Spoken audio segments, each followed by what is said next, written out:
El Instituto Mexicano de la Radio presenta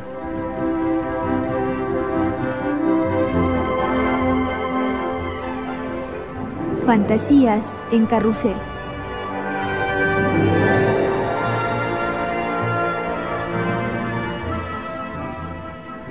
Un programa literario con René Avilés Favila.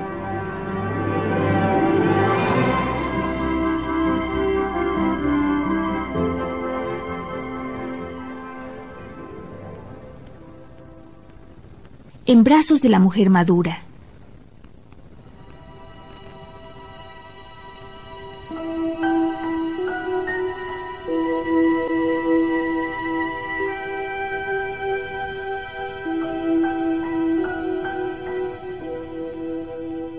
Hasta los 10 años se me permitió olvidar que había nacido el mismo año en que Hitler llegó al poder. En la Europa castiguerra, nuestra ciudad se me aparecía como una capital del reino de las hadas. Era pequeña y como de juguete, y al mismo tiempo antigua y regia, como muchas partes del viejo Salzburgo. De niño feliz y despreocupado que pensaba en el sacerdocio y en el éxtasis del martirio, me convertí en proxeneta y extraperlista. Cuando acabó la guerra, después de 2 años de pesadilla y antes de cumplir los 12, me convertí en intermediario de las prostitutas húngaras en un campamento de Salzburgo. La educación religiosa inculca, dicen, el sentido de culpabilidad en las cosas del sexo. Pero desde aquellas semanas de trauma, hambre y cansancio, las únicas formas que abomino son el odio y la violencia. Debió de ser entonces cuando adquirí la sensibilidad del libertino. Cuando has visto tantos cadáveres, acabas perdiendo toda clase de inhibiciones respecto a los cuerpos vivos.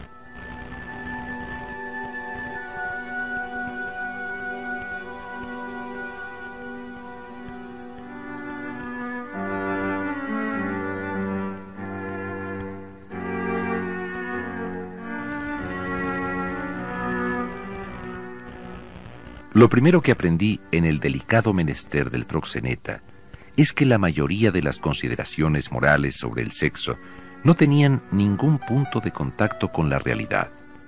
Fue una sorprendente revelación que tuvieron muchas mujeres respetables, aún snobs de la burguesía, que vivían hacinadas en el mísero campamento húngaro y a las que yo acompañaba a los barracones del ejército.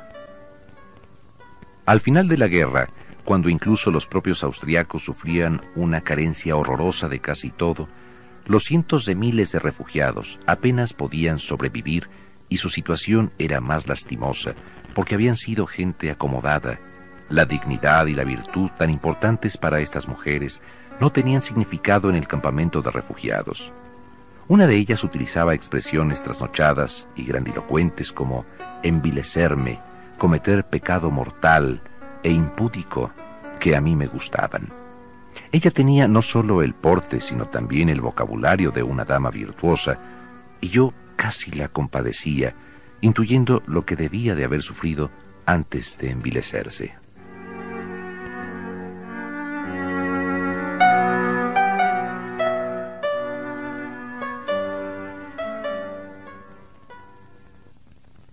Buenas noches.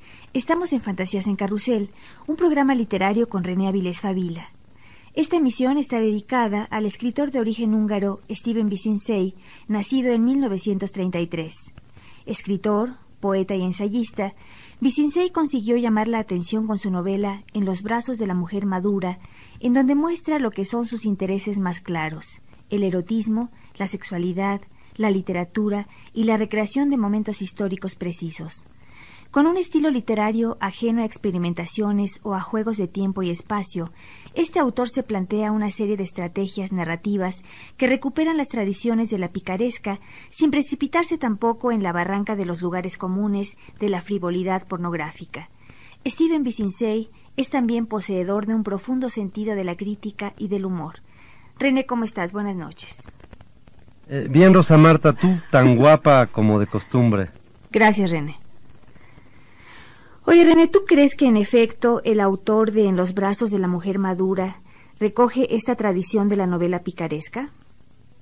Me da la impresión que sí, ¿no? Como decía el viejito Marx, Sí, porque vuelve a tomar el amor, ciertos aspectos de buen humor del amor, del sexo.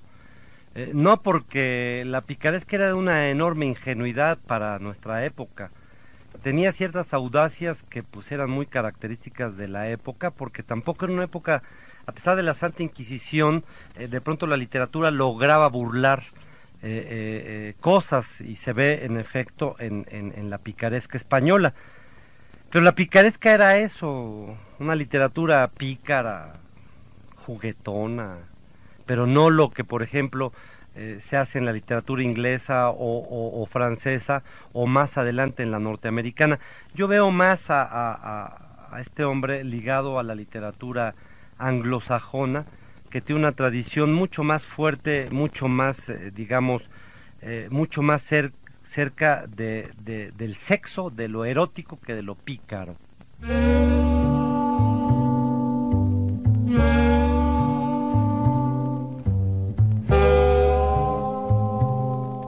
Por aquel entonces, cuando regresé a mi patria en Budapest, se estrenó El demonio y la carne, la película de Claude Autant-Lara, que yo vi por lo menos 12 veces. Trataba de los amores entre un muchacho y una mujer mayor, exquisita y apasionada. Y al ver cómo Micheline seducía a Gerard Philippe, decidí que mi problema era que yo salía con chicas excesivamente jóvenes. En cada caso, tanto la chica como yo teníamos que soportar la tensión de nuestra común ignorancia. Nuestro profesor de inglés nos dijo que Romeo y Julieta trataba de la fuerza del amor, de la juventud que vence a la muerte. Cuando leí la obra, descubrí que trata de la fuerza de la ignorancia de la juventud que vence al amor y a la vida. En la medida de lo posible, chicos y chicas deberían desentenderse unos de otros. Hoy las chicas son más complacientes. Sería mejor que no lo fueran tanto, y son ellas las que sufren más que los chicos. Pero para ambos, la adolescencia puede ser un infierno. Entonces, ¿por qué compartirla?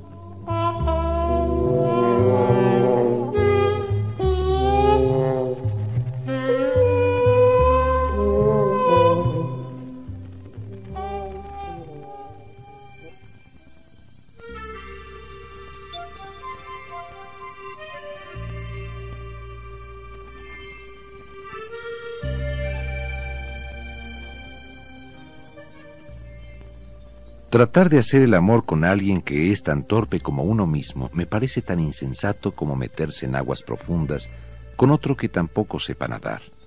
Aunque no te ahogues, te llevas un buen susto. ¿Por qué sufrir? Cada vez que veo a un hombre acercarse a una mujer titubeando, apocado, con aire de disculpa, como si esperase que ella arrostrara su pasión en lugar de compartirla, me pregunto cuántos desaires habrá sufrido de las jovencitas. Yo conocía, sí, a una niña que no escandalizaba fácilmente. Los dos teníamos 15 años, pero Julika era más alta y más madura que yo. Ella me decía: András, no saques conclusiones precipitadas sobre las personas. Tienes demasiada prisa para todo. Julika tenía una boca grande y fresca y una nariz muy graciosa que movía de un lado a otro para indicar que podía darle un beso. Comenzamos a acariciarnos. Estaba tendida encima de la colcha, con sus largas piernas invitadoramente abiertas, pero no se movía. Julika, ¿tienes miedo de mí? Si quieres lo dejamos. No deseo violarte. Oh, no, no seas tonto. Son los nervios. No te preocupes por mí. Anda, adelante. Yo trataba de entrar, pero no podía. Yo probaba sin resultados porque no sabía cómo hacer las cosas, ni ella me ayudaba más que con su buena voluntad. Al cabo de media hora empecé a sudar del esfuerzo y la vergüenza. Hace frío.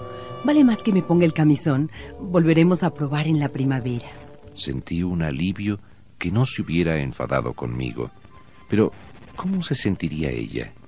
Entendí que las jovencitas deberían de enseñar sus camisones a los hombres maduros.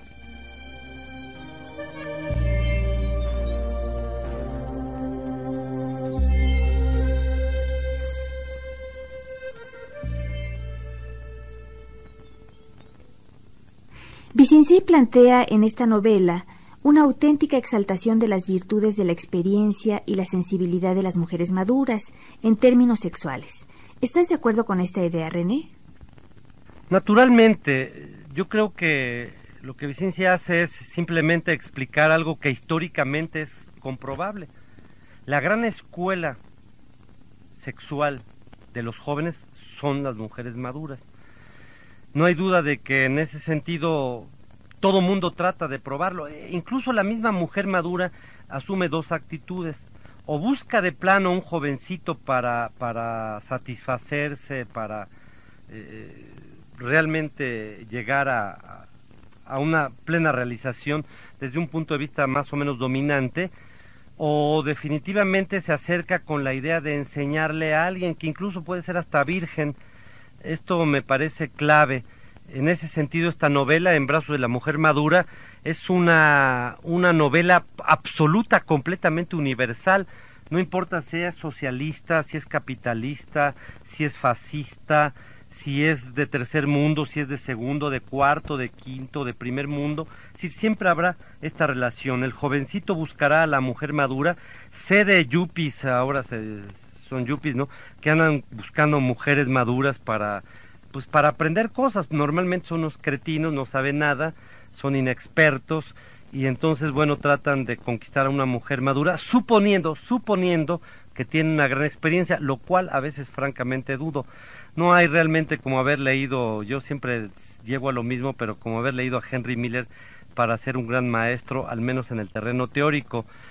Pero en definitiva, sí me da la impresión de que ya es un hecho convencional, ya es un lugar común esta relación. Incluso no creo que la sociedad la rechace. Es decir, bueno, déjame decirte, permitiéndome no soy Vicensey, pero yo también recuerdo mis pocos años de edad, a los 4 o 5 años de edad, yo estaba en los brazos de una mujer madura. Era mi mamá, no, claro, no, eso no es cierto. Era mi sirvienta, no, tampoco.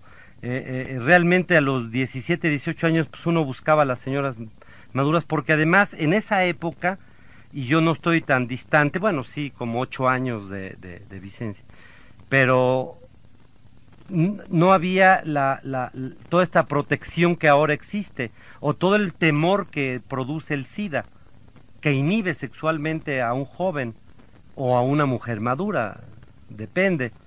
Entonces, bueno, el libro lo narra toda la historia de Vicensey, francamente de manera muy divertida. No cabe duda que él llegó a vivir de las mujeres maduras.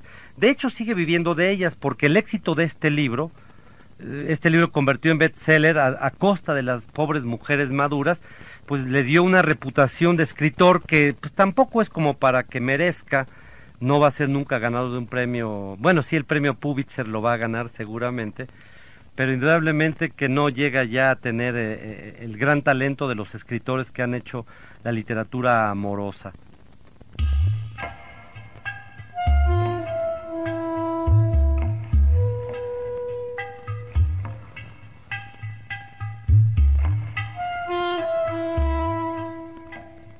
Maya no solía atisbar por la mirilla, pero ahora se oyó el tintineo del disco metálico al girar y bajé la cabeza para rehuir su mirada. Ella abrió la puerta, pero no me invitó a pasar como de costumbre, sino que se quedó mirándome, enfadada y soñolienta, sujetándose su desabrochada bata amarilla. Ella era una mujer menuda, de 40 años, muy bonita. Gracias a Maya, aprendí también a convertirme en un entusiasta de los novelistas franceses y rusos del siglo XIX, y ellos me enseñaron mucho acerca de las mujeres que conocería en mi vida. Perdone, no quería despertarla, pensé que había salido. Entonces, ¿por qué llamas? En fin, pasa. De todos modos, me parece que duermo demasiado. He decidido que si hoy no le pido que haga el amor conmigo, me tiraré en el Danubio. Bien, como ya me lo has pedido, no tendrás que matarte. Bueno, usted me dijo una vez que no debía temer ponerme en ridículo, que eso no tiene importancia. No es notable utilizar contra mí mis propias palabras. ¿Quiere que me marche? ¿Desea seguir durmiendo? Eres muy descarado. pero eso está bien. Se puso de pie y premió mi descaro con un beso. A mí nunca me habían besado de aquel modo, y casi no podía tenerme en pie. Por debajo de la bata, ahora abierta, abracé su cuerpo caliente. Por fin había llegado a puerto. Sin dejar de besarme, retrocedió hacia el dormitorio. Tengo que ponerme el diafragma y ducharme. Una ducha caliente aumenta la sensibilidad.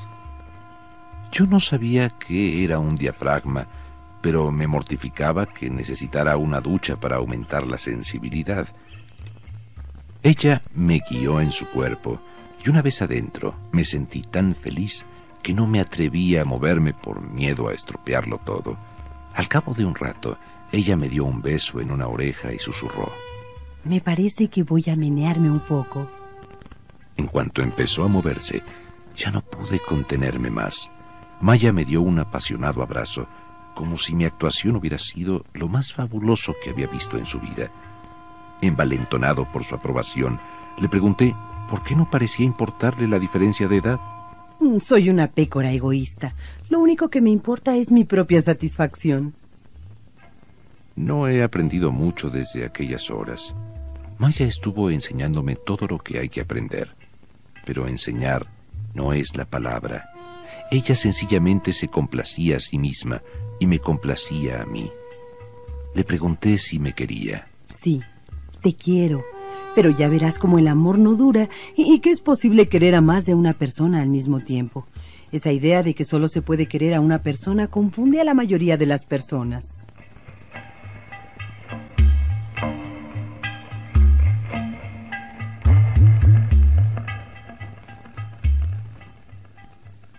Hay también en Visinsey una crítica política al régimen comunista húngaro que lo obligara a exiliarse en Occidente. ¿Se puede considerar a este escritor como un disidente a la altura de Solzhenitsyn o Kundera, René?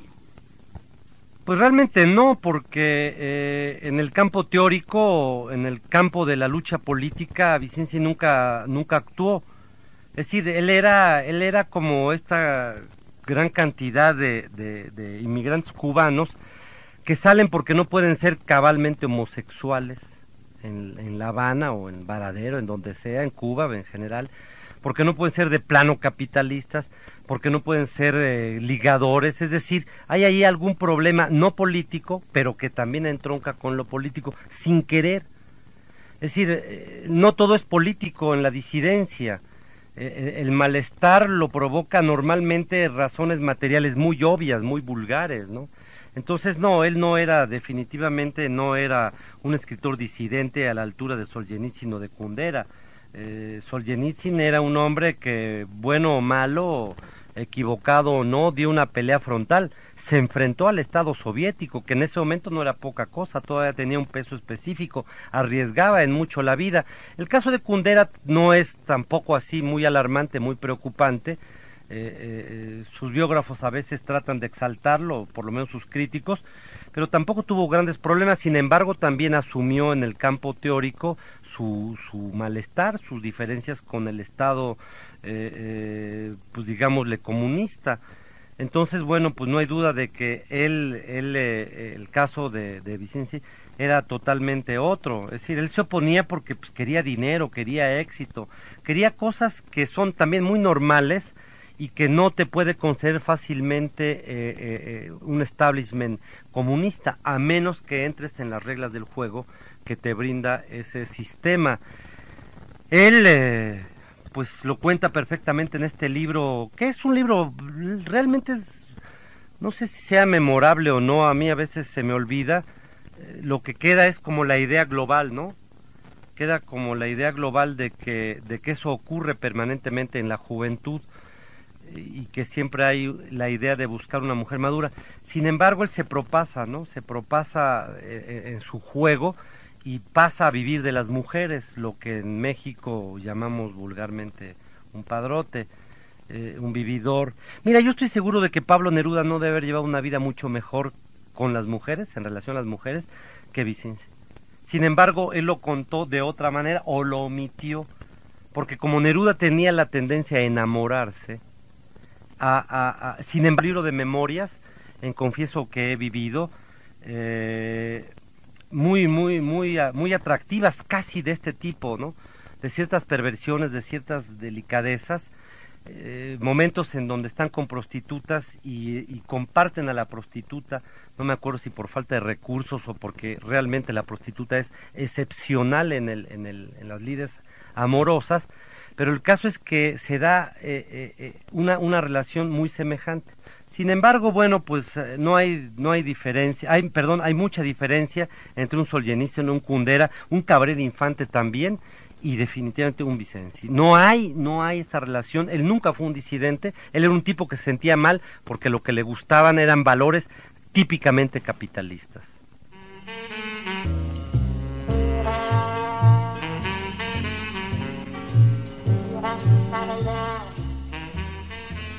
Desde que era amante de Maya, no podía menos que atribuir posibilidades maravillosas a todas las mujeres.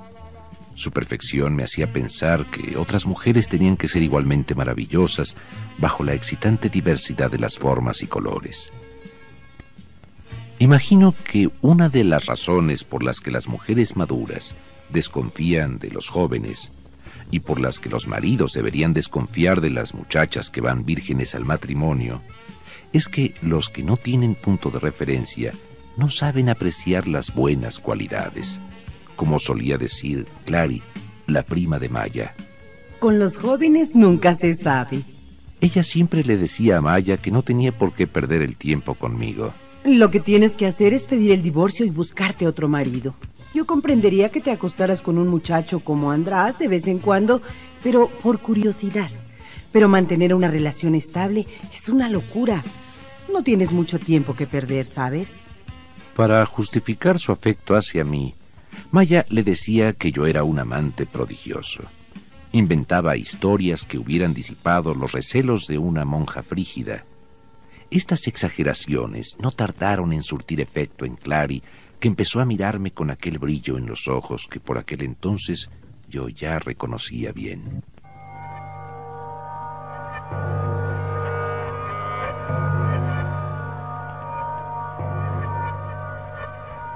Un día, Clary y yo nos quedamos solos.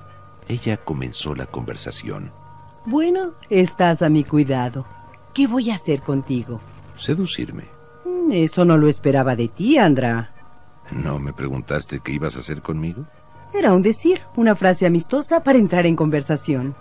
¿Qué puede ser más amistoso que pedirte que me seduzcas? Es evidente que no tienes sentimientos ni moral, pero eso no te autoriza a pensar que todo el mundo es igual que tú. Yo quiero a mi marido y quiero a mi prima. Aun cuando tú me gustaras, no los traicionaría jamás. A decir verdad, no comprendo cómo Maya ha podido enredarse contigo. Ella te ha dado 1 año de su vida. ¿Y tú cómo se lo pagas? Finalmente dejó de resistirse. Las explosiones le sacudían todo el cuerpo. Quizá porque en realidad no deseábamos volver a vernos. Ella me consideraba un inmoral y yo a ella una estúpida. Aquellos minutos concentraron toda la violenta sensación de un encuentro singular.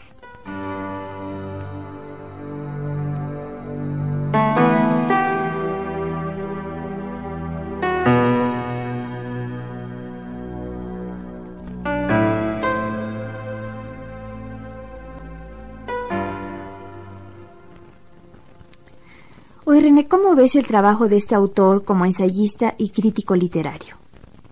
Pues a mí, francamente, me parece como deplorable. Es decir, él es también un profesor. A lo mejor la pregunta más cabal y verdaderamente completa sería ¿qué opinión tiene de él como profesor? Pero como no fue mi profesor, me hubiera encantado. Imagínate lo que te voy a contar de las señoras maduras. No te puede contar nada que uno no sepa. Lo que haces es intercambiar información con él.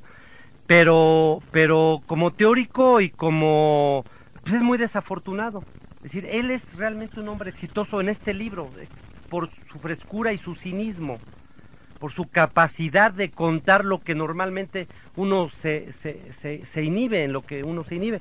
Es decir, en decir, yo anduve con muchas mujeres, les conseguía cigarrillos, les conseguía medias, las llevaba con los soldados, todo esto que hace de él uno, pues sí, un proxeneta, indudablemente, pero no te lo cuenta nadie. A lo mejor Octavio Paz es así, pero nunca lo ha contado. Es decir, necesitaríamos investigar sesudamente para averiguar. Carlos Monsiváis es otro que tiene todas las características de este tipo de gente abominable, y nunca nos ha dicho nada, siempre se presentan como luchadores sociales, políticos, pero en el caso de Vicenzi, pues de plano habría que pensar realmente en que él tuvo una gran aportación, un hallazgo, contar con toda audacia su vida de joven, de adolescente, y yo creo que hasta más. El libro siguiente de La mujer millonaria, o qué sé yo, ya ni me acuerdo cómo se llama, lo empecé a leer y francamente lo dejé. Todo el encanto que tenía la primera novela, es decir, en los demás libros ya no existe.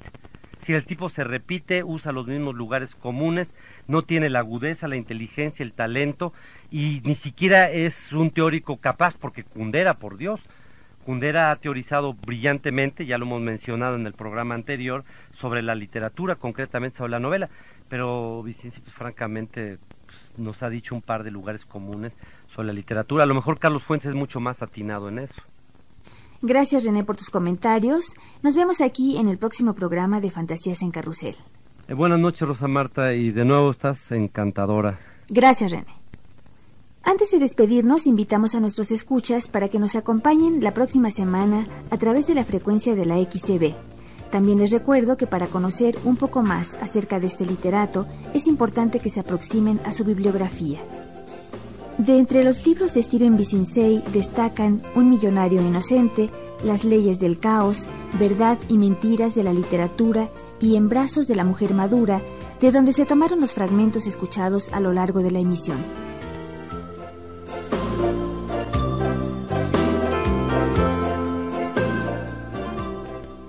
En la realización de este programa participamos en los controles técnicos Alfonso Espinosa, guión Jairo Calixto Albarrán, narración Federico Engels, voz Patricia Solís, asistencia de producción Isaías González, producción Gabriela Morales. En la conducción les acompañó Rosa Marta Jasso. Gracias por su preferencia. Buenas noches.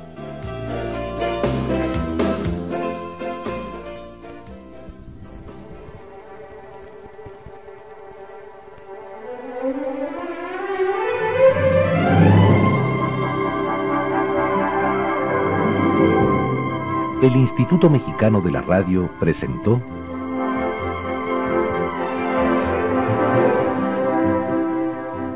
Fantasías en Carrusel.